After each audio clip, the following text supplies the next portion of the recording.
नमस्कार विद्यार्थी मित्रों, हूँ चौधरी समीर आप सौનું स्वागत करूँ છું આપણી यूट्यूब चैनल तत्वज्ञान विथ समीर में। आ विडियोने लाइक करो, अपनी चैनल ने सब्सक्राइब करो અને બાજુના બેલ આઇકનને જરૂરથી દબાવો।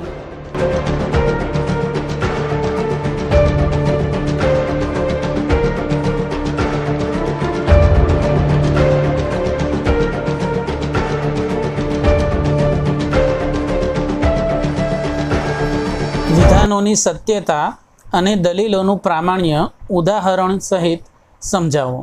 सौप्रथम विधानों सत्यता ए मुद्दा ने विस्तार थी समझिए। विधानों सत्यता समझिए ते पहला विधाननु लक्षण जोई लईए। विधान एटले ते जे सत्य अथवा असत्य होय। विधान सत्य होय अथवा तो असत्य होय छे। एटले कि विधाननी सत्यताना संदर्भमां बे शक्यताओ रहेली छे। पहली शक्यता सत्य विधान एटले कि विधान सत्य होय छे अने बीजी शक्यता असत्य विधान एटले कि कोईपण विधान सत्य न होय तो असत्य होय छे। बंने संकल्पनाओने के बंने शक्यताओने वाराफरती विस्तारथी समझिए। प्रथम लईए सत्य विधान। अर्थ जे विधान में आपवामां आवेली माहिती वास्तविक जगतनी घटना ने अनुरूप होय तेने सत्य विधान कहे छे। कोईपण विधान आपेलुं होय तेमां जे पण माहिती आपेली होय ते माहिती वास्तविक जगतनी अंदर हकीकतनी अंदर जे घटना आपणने जोवा मळे छे ते मुजबनी होय तेने अनुरूप ज होय तो ते विधान ने सत्य विधान कहेवामां आवे छे। उदाहरण लई अने समझिए। नंबर 1, पृथ्वी गोल छे। आ विधाननी अंदर जे माहिती आपी छे ते माहिती ने आपणे चकासीए तो वास्तविक रीते पृथ्वी गोल ज छे। एटले अहीं आपवामां आवेली माहिती वास्तविक जगतनी घटना ने अनुरूप ज छे, ते मुजब ज छे। तेथी आ विधान सत्य विधान थशे। बीजું उदाहरण, सर्व माणसो मरणशील छे। अहीं जे माहिती आपी छे माणसोना मरणशील होवानी, तो वास्तविक रीते आपणे चकासीए तो दुनियामां जगतनी अंदर माणसो एकना एक दिवस मृत्यु पामे ज छे। एटले वास्तविक जगतनी घटनाने अनुरूप माहिती आ विधानमां आपेली होवाथी आ विधान पण सत्य छे। जो विधान सत्य होय तो तेनु सत्यता मूल्य टी होय छे। शा माटे टी? केम के अंग्रेजी में सत्य माटे ट्रू शब्दनो उपयोग थाय छे, TRUE।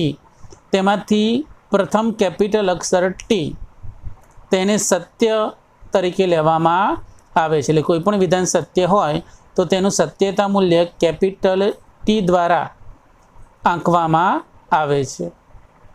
हवे बीजी शक्यता विधाननी जोईए, असत्य विधान।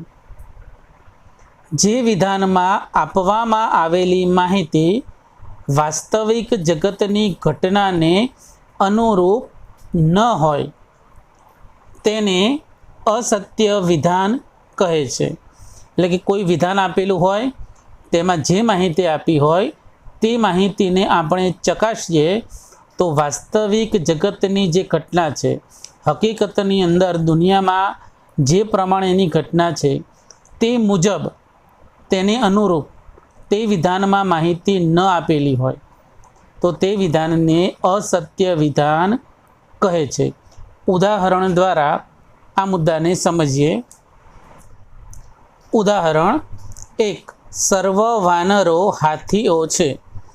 अहीं जे माहिती आपेली छे कि वानरो छे तेने हाथीओ कहेवामां आवेला छे, पण वास्तविक जगत मुजब वानरोनो हाथीओना वर्गमां समावेश थतो नथी। तेथी आ विधानमां आपवामां आवेली माहिती वास्तविक जगतनी घटनाने अनुरूप न होवाथी आ विधान असत्य छे।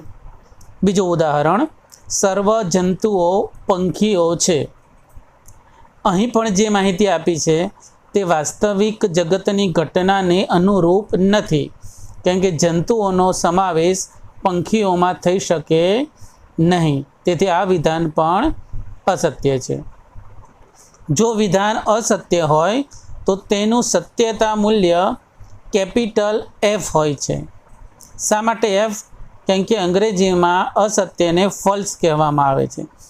FALSE, એમાંથી પ્રથમ કેપિટલ અક્ષર F એ અસત્ય વિધાનના સત્યતા મૂલ્ય તરીકે ઉપયોગમાં લેવાય છે.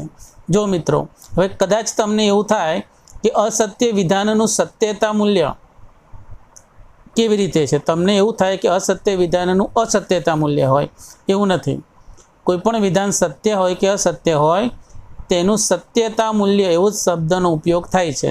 એટલે કે વિધાન સત્ય છે કે અસત્ય, એવો અર્થ સત્યતા મૂલ્યનો થાય. એટલે જો વિધાન અસત્ય હોય તો તેનું સત્યતા મૂલ્ય F હોય છે. નોંધપાત્ર મુદ્દો, પ્રત્યેક વિધાનનું સત્યતા મૂલ્ય કાં તો T અથવા F બેમાંથી એક જ હોય છે. કોઈપણ વિધાનનું સત્યતા મૂલ્ય કાં તો T હોય અથવા તો F હોય. એક સાથે T અને F હોઈ શકે નહીં. એક વિધાન સત્ય પણ હોય અને અસત્ય પણ હોય, એવું એક સાથે બની શકે નહીં. વળી T પણ ન હોય અને F પણ ન હોય એમ પણ બની શકે નહીં. કોઈ વિધાન સત્ય પણ ના હોય અને અસત્ય પણ ના હોય, એવું પણ બની શકે નહીં. તો અહીં વિધાનની સત્યતાનો મુદ્દો પૂર્ણ થાય છે. હવે બીજો મુદ્દો જોઈએ, દલીલોનું પ્રામાણ્ય. દલીલોના પ્રામાણ્યના સંદર્ભમાં બે શક્યતાઓ છે. નંબર 1 પ્રમાણભૂત દલીલ અને નંબર 2 અપ્રમાણભૂત દલીલ. સૌપ્રથમ પ્રમાણભૂત દલીલને સમજીએ. પ્રમાણભૂત દલીલનો અર્થ કે લાક્ષણિકતા. જે દલીલ અંગે એના આધાર વિધાનો સત્ય છે અને એનું ફલિત વિધાન અસત્ય છે એમ કહેવામાં વ્યાઘાત આવતો હોય તે દલીલ પ્રમાણભૂત હોય છે. હવે વ્યાઘાત શબ્દનો અર્થ થાય છે વિરોધ.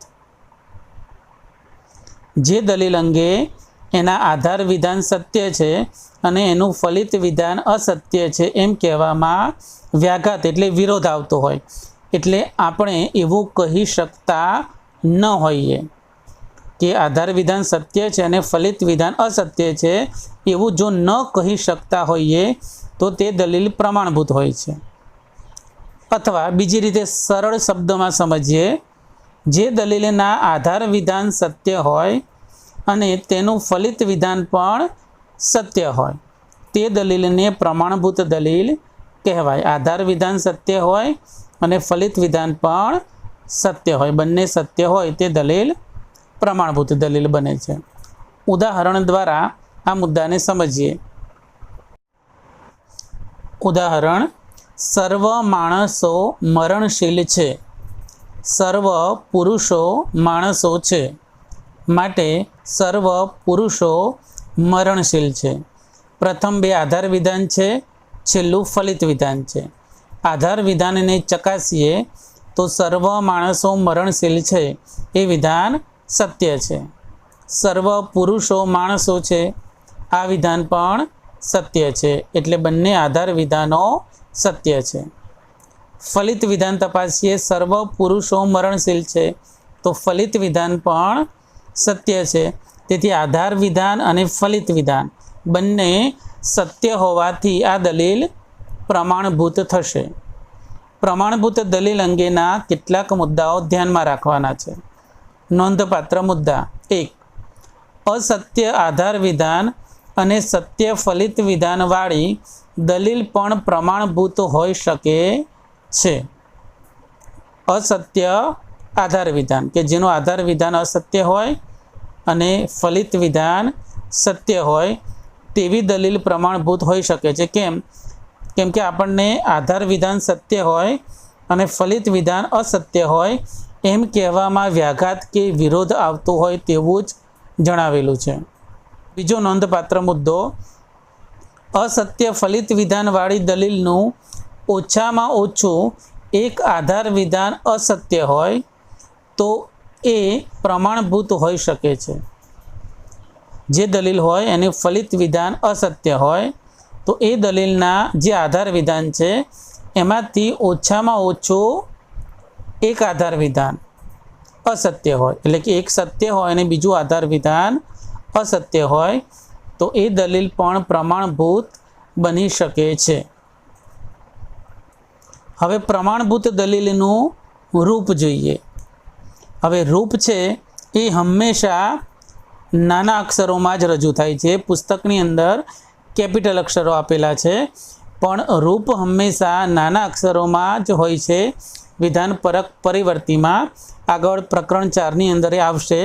તેથી આપણે અત્યારથી જે ટેવ પાડી દઈએ છીએ, અહીં દલીલના જે પણ પદો આપેલા હોય તેને A, B, C એ પ્રમાણે નાના અક્ષરો આપી દઈએ, એટલે કે નાના અક્ષરો નક્કી કરી દઈએ. ઉપરની દલીલ જોઈએ તો અહીં માણસો આપેલું છે તો તેની માટે લઈએ A, મરણશીલ માટે લઈશું B અને પુરુષો માટે લઈએ C. તો તે રીતે આનું રૂપ બનાવી દઈએ આપણે, તો આ રીતે રૂપ બનશે. સર્વ A, B છે, સર્વ C, A છે અને સર્વ C, B છે. અહીં પ્રથમ આધાર વિધાનનું પ્રથમ પદ A અને બીજા આધાર વિધાનનું બીજું પદ A બંને સરખા છે. જો આ રીતે બે પદો સરખા હોય કોઈ પણ દલીલની અંદર, પ્રથમ આધાર વિધાનનું પ્રથમ પદ અને બીજા આધાર વિધાનનું બીજું પદ, તો એ દલીલ પ્રમાણભૂત દલીલ બને છે. એટલે એનું રૂપ આ પ્રમાણે થશે. કોઈ પણ દલીલ આપેલી હોય તો એ પ્રમાણભૂત છે કે નહીં, તો આ રૂપને યાદ કરવાનું. જો એ દલીલ આ રૂપ મુજબ ગોઠવાયેલી હશે તો તે પ્રમાણભૂત બનશે. આગળ મનોયજ્ઞની અંદર એ બાબત આપણે સમજીશું.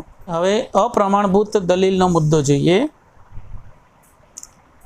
જે દલીલ અંગે એના આધાર વિધાનો સત્ય છે અને તેનું ફલિત વિધાન અસત્ય છે એમ કહેવામાં વ્યાઘાત આવતો ન હોય તે દલીલને અપ્રમાણભૂત દલીલ કહેવાય છે. કોઈ પણ દલીલ આપેલી હોય તો એના આધાર વિધાનો સત્ય છે અને ફલિત વિધાન અસત્ય છે એમ કહેવામાં વ્યાઘાત કે વિરોધ આવતો હોય નહીં. એટલે કે આપણે એવું કહી શકતા હોઈએ કે આધાર વિધાન સત્ય છે અને ફલિત વિધાન અસત્ય છે, એવું જો કહી શકતા હોઈએ તો દલીલ અપ્રમાણભૂત બને છે. અથવા સરળ શબ્દોમાં જોઈએ તો જે દલીલના આધાર વિધાનો સત્ય હોય અને તેનું ફલિત વિધાન અસત્ય હોય તે દલીલને અપ્રમાણભૂત દલીલ કહેવાય છે. ઉદાહરણ દ્વારા આ મુદ્દો સમજીએ. સર્વ હાથીઓ મરણશીલ છે, સર્વ વાનરો મરણશીલ છે, માટે સર્વ વાનરો હાથીઓ છે. ઉપર બે આધાર વિધાનો આપેલા છે તેને ચકાસીએ. તો પ્રથમ આધાર વિધાનમાં હાથીઓ મરણશીલ છે એવું કહ્યું છે, તો એ વિધાન સત્ય જ છે. વાનરો પણ મરણશીલ જ હોય છે, તેથી એ વિધાન પણ સત્ય છે. બંને આધાર વિધાનો સત્ય છે. ફલિત વિધાનમાં કહ્યું છે કે સર્વ વાનરો હાથીઓ છે. વાનરોનો સમાવેશ હાથીઓના વર્ગમાં કરેલો છે, તો એ તદ્દન ખોટું છે. એટલે ફલિત વિધાન અસત્ય છે. આધાર વિધાન સત્ય છે, ફલિત વિધાન અસત્ય છે, તેથી આ દલીલ પ્રમાણભૂત નહીં બને. આ દલીલ બનશે અપ્રમાણભૂત. હવે અપ્રમાણભૂત દલીલનું રૂપ જોઈએ. અપ્રમાણભૂત દલીલ જે હોય એનું રૂપ આ પ્રમાણે થશે. જો ઉપર જે દલીલ આપેલી છે તેમાં હાથીઓ માટે લઈએ A, મરણશીલ માટે લઈએ B અને વાનરો માટે લઈએ C, અને એ પ્રમાણે એનું રૂપ બનાવીએ તો સર્વ A, B છે, સર્વ C, B છે, માટે સર્વ C, A છે. હવે આ દલીલના રૂપને આપણે સમજીએ તો પ્રથમ અને દ્વિતીય બંને આધાર વિધાનમાં બીજું પદ જે છે B એ સમાન છે. તો આ રીતે જ્યારે કોઈ પણ દલીલની અંદર પ્રથમ બંને આધાર વિધાનોના બીજા પદો જો સમાન હોય તો તે દલીલ થાય અપ્રમાણભૂત દલીલ। એટલે કોઈ પણ દલીલ પ્રમાણભૂત છે કે અપ્રમાણભૂત એ નક્કી કરવું હોય તો તેનું આ પ્રમાણે રૂપ બનાવવાનું અને જોવાનું કે પ્રથમ અને દ્વિતીય બંને આધાર વિધાનમાં બીજા પદો બંને સરખા હોય તો સમજી લેવાનું એ દલીલ અપ્રમાણભૂત બને છે। વિદ્યાર્થી મિત્રો, અહીં આ મુદ્દો આપણો પૂર્ણ થાય છે। Thank you.